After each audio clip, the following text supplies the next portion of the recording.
careful.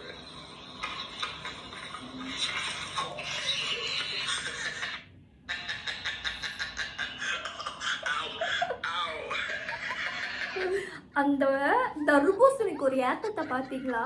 அவ போட்டப்ப அது உடையாம அவ குமிறப்ப மூஞ்சில் அடிச்சிருக்க. அடியே தர்பூசணி.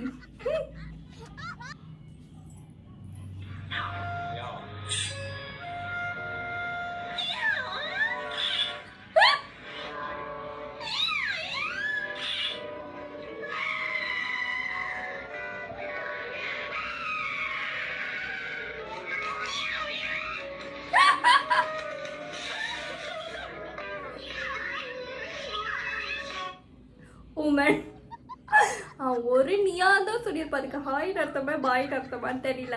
அவ சாவர வரைக்கும் நீயா நீயா சொல்லிய பைத்தியம் ஆயிட்டான் அந்த உமன்.